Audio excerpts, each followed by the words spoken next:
पहली खबर Facebook WhatsApp को लेकर है। फेसबुक व्हाट्सएप के नए आईटी नियमों को चुनौती पर केंद्र रखे पक्ष।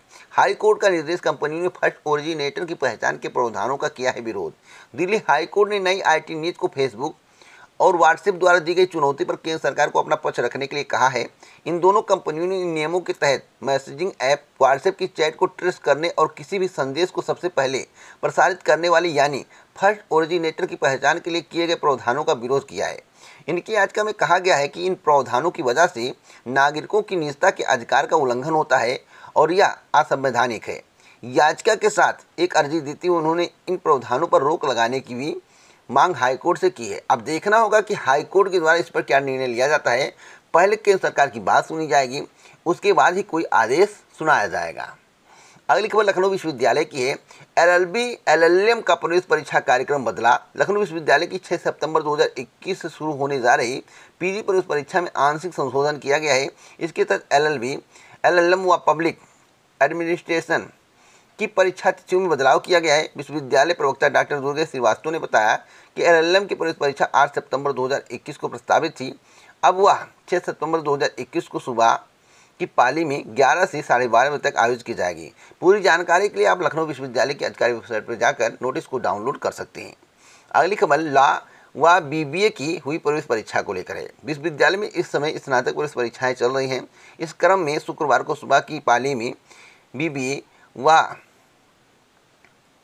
बीबीए टूरिज्म की प्रवेश परीक्षा हुई, जिसमें 1964 अभ्यर्थी शामिल हुए। 1017 अनुपस्थित रहे। वहीं शाम की पाली में 5 वर्षीय लॉ की प्रवेश परीक्षा हुई। इसमें 3445 उपस्थित रहे और 1534 अनुपस्थित रहे। अगली खबर की यूजी प्रवेश काउंसलिंग 16 सितंबर 2021 से एकेटीयू विश्वविद्यालय ने जारी किया विस्तृत प्रवेश काउंसलिंग कार्यक्रम।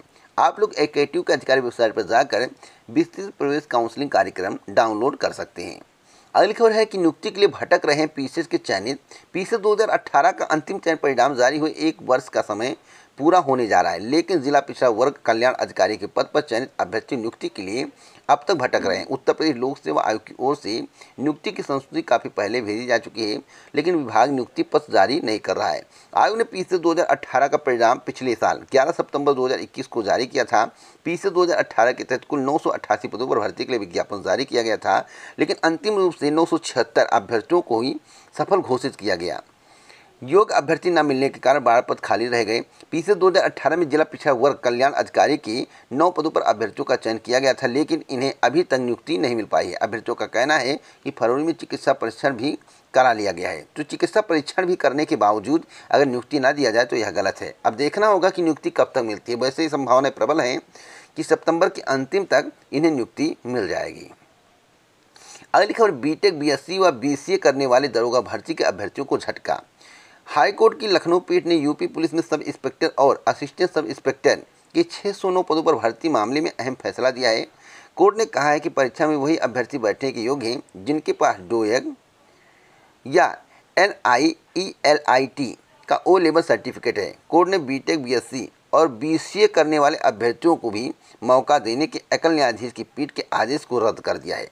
न्यायमूर्ति ऋतुराज अवस्थी व न्यायमूर्ति दिनेश कुमार सिंह की खंडपीठ ने शुक्रवार को यह आदेश राज्य सरकार की ओर से दाखिल विशेष अपीलों पर एक साथ सुनवाई के बाद दिया है। इसमें एकल पीठ के आदेश को चुनौती दी गई थी। दरअसल 26 मार्च 2021 को एकल पीठ ने कई अभ्यर्थियों की याचिकाओं पर आदेश दिया था कि याचिका ने जो कोर्स किया है वह O लेवल कोर्स का एक भाग है। इस आदेश को खारिज करते हुए हाईकोर्ट ने कहा है कि वर्ष 2016 के तत्कालीन नियम के मुताबिक डोएग NIELIT से O लेवल सर्टिफिकेट प्राप्त करने वाले अभ्यर्थी ही परीक्षा में शामिल होने के योग्य हैं। यानी कि अगर आपके पास डोएग सर्टिफिकेट है या नीलेट का O लेवल सर्टिफिकेट है तभी आप जो है इस परीक्षा में प्रतिभाग कर सकते हैं, अन्यथा नहीं कर सकते। तो यह अब तक का सबसे बड़ा झटका प्रतियोगी छात्रों के लिए है। अगली खबर की बीएड प्रवेश परीक्षा का परिणाम रिकॉर्ड 20 दिन में जारी। लखनऊ के आंसू राणा बने टॉपर, महिलाओं में भावना मिश्रा अव्वल। अगली खबर की आगरा की हिमानी केबीसी 13 की पहले करोड़पति बनी। आपको बता दें, चट्टान जैसे हौसले बुलंद हो तो राह में कितनी भी चुनौतियां आए इंसान उनसे पार पा ही लेता है। आगरा की हिमानी बुंदेला ने भी इसी बुलंद हौसले के बूते कौन बनेगा करोड़पति के 13वें सीजन के पहले करोड़पति बनने का ताज पहना है। सोनी टीवी चैनल पर इस एपिसोड का प्रसारण 30 व 31 अगस्त 2021 की रात 9 बजे होगा। हिमानी की कामयाबी का सबसे खास पहलू ये है कि वह नेत्रों से दिव्यांग हैं। सफलता का सिलसिला अभी रुका नहीं है। शो में 7 करोड़ के सवाल को लॉक कर लिया है। इस पर उनका खेल जारी रहेगा। तो अभी की ब्रेकिंग न्यूज़ है, अगर आपके पास हौसला है तो आप किसी भी मंजिल को हासिल कर सकते हैं। आपको कोई रोक नहीं सकता। अगली खबर है कि आरोपितों ने माना कि निर्वाचन आयोग की वेबसाइट में की थी घुसपैठ। आपको मालूम होगा कुछ दिन पहले अखिलेश यादव का भी ट्वीट आया था, कई लोगों का ट्वीट आया था, कई नेताओं का ट्वीट आया था कि जब चुनाव आयोग की वेबसाइट सुरक्षित नहीं है तो हम लोग सुरक्षित कैसे रहेंगे। तो इसी प्रकार की कई ट्वीट किए गए थे। आपको बता दें कि भारतीय निर्वाचन आयोग की वेबसाइट पर घुसपैठ करने के 7 आरोपितों की रिमांड की अवधि पूरी होने के बाद उत्तर प्रदेश की नोएडा एसटीएफ ने सभी को शुक्रवार को कोर्ट में पेश कर जेल भेज दिया है। आरोपितों ने यूजर नेम और पासवर्ड हासिल करने की बात कबूल की है। इसके अलावा किसी भी अधिकारी ने कोई अन्य महत्वपूर्ण जानकारी आधिकारिक रूप से नहीं दी है। तो इसका मतलब है कि हाँ, वेबसाइट को हैक किया गया था, वेबसाइट में घुसपैठ की गई थी और कई वोटर आईडी बनाए गए, ऐसा आरोपितों का कहना है। आरोपितों ने इस बयान को कबूला है। अगली खबर है कि पीडीसीए एवं मैनेजमेंट में 82% ने दी परीक्षा। आईईआरटी में पीडीसीए और मैनेजमेंट में दाखिले के लिए शुक्रवार को सुबह 9 से 12 बजे के मध्य पुलिस परीक्षा हुई। इसके लिए आईईआरटी में एक सेंटर पर परीक्षा कराई गई। तकरीबन 82% अभ्यर्थियों ने पुलिस परीक्षा में हिस्सा लिया। अगली खबर की स्मार्ट होंगे आंगनबाड़ी केंद्र, बढ़ेगी सुविधाएं। आपको बता दें कि आंगनबाड़ी केंद्र जल्द नए स्वरूप में नजर आएंगे। यहां टाइल्स लगाने के अलावा अन्य सुविधाएं बढ़ाने की कवायद चल रही है। साथ ही सफाई व्यवस्था का भी विशेष ध्यान दिया जा रहा है। सब कुछ ठीक रहा तो अगले माह से काम भी शुरू कर दिया जाएगा। अगली खबर की यूपी बोर्ड ने जिलों को भेजे हाई स्कूल इंटर के अंक पत्र। आपको बता दें कि कोरोना संक्रमण के चलते बिना परीक्षा दिए प्रोन्नत हुई यूपी बोर्ड की हाई स्कूल और इंटरमीडिएट के विद्यार्थियों को अंक पत्र मिलने शुरू हो गए हैं। यूपी बोर्ड ने क्षेत्रीय कार्यालयों के माध्यम से जिलों को अंक पत्र भेज दिए हैं। अंक को लेकर जिन अभ्यर्थियों को दिक्कत हो वह बोर्ड की कंपार्टमेंट परीक्षा में शामिल हो सकते हैं, जो कि 18 सितंबर 2021 से शुरू होगी और 6 अक्टूबर तक चलेगी।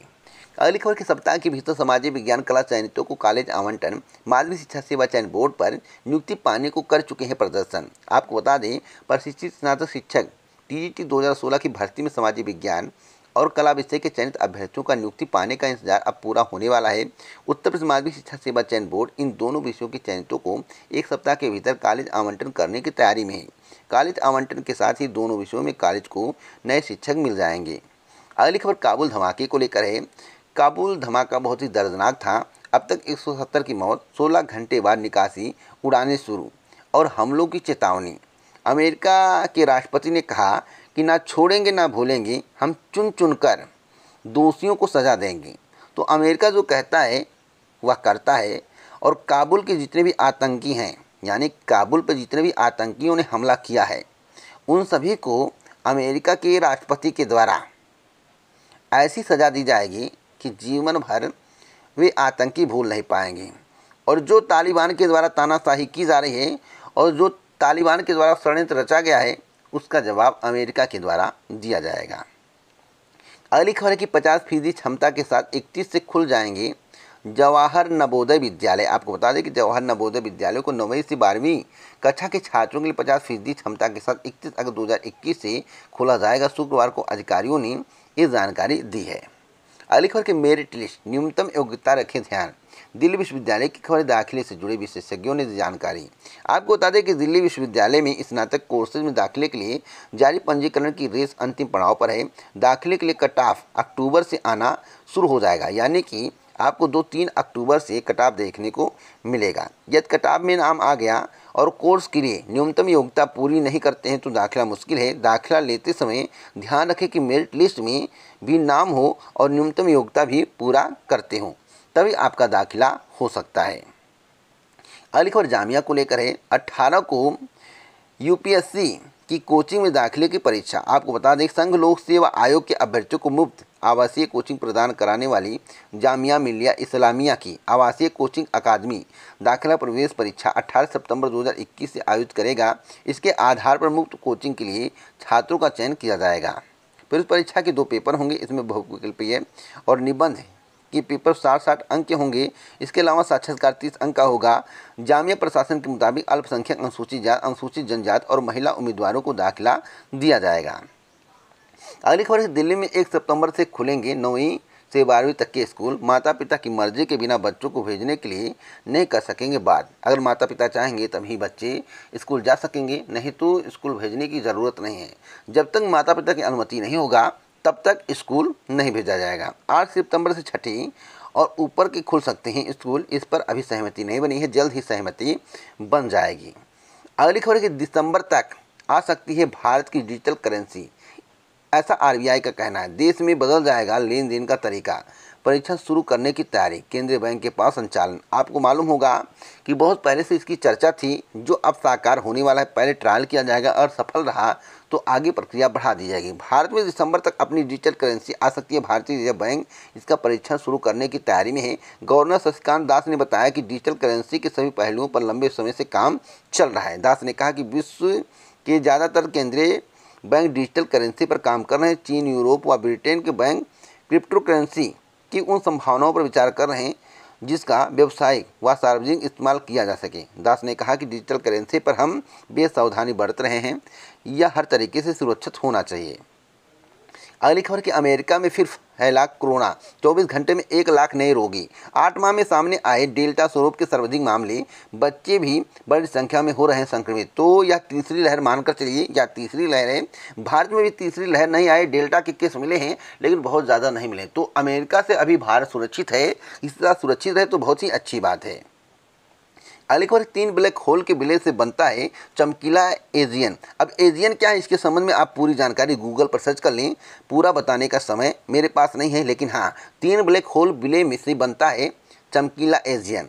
अगर 3 ब्लैक होल के विलय हो जाए तो एक एंजियन यानी कि चमकीला एंजियन बन जाएगा। अगली खबर पॉलिटेक्निक की प्रवेश परीक्षा को लेकर है, जो कि 31 अगस्त 2021 से स्टार्ट होगी, 4 सितंबर 2021 तक चलेगी। परीक्षा 3 पालियों में कंडक्ट कराई जाएगी। वेबसाइट पर पूरी जानकारी परीक्षा के संबंध में दी गई है। वेबसाइट पर जाकर आप पूरी जानकारी डाउनलोड कर सकते हैं। अगली खबर है कि परीक्षा शुरू होने के आधा घंटा बाद ही वायरल हुआ प्रश्न उत्तर। पॉलिटेक्निक की सेमेस्टर परीक्षा का हाल, विभाग का पेपर लीक मानने से इनकार, छात्रों का दावा। इस बार राजधानी से वायरल हुआ स्क्रीनशॉट। यह लखनऊ की खबर है, लखनऊ में इस तरह का हाल है। अगली खबर एपीएस भर्ती 2010 को लेकर है। सीबीआई ने आयोग से फिर मांगी अभियोजन स्वीकृति। यूपीपीएससी की कई अज्ञात कर्मचारियों अफसर होंगे नामजद। एपीएस 2010 के मामले में विशेष सचिव के खिलाफ दर्ज हो चुकी है एफआईआर। प्रतियोगी छात्रों की मांग, जल्द मिले अनुमति। तो अब देखना होगा कि कितना जल्द अनुमति मिलता है और क्या कार्रवाई आगे होती है। अगली खबर इलाहाबाद विश्वविद्यालय की है। सितंबर के आखिरी सप्ताह में होंगी परीक्षाएं।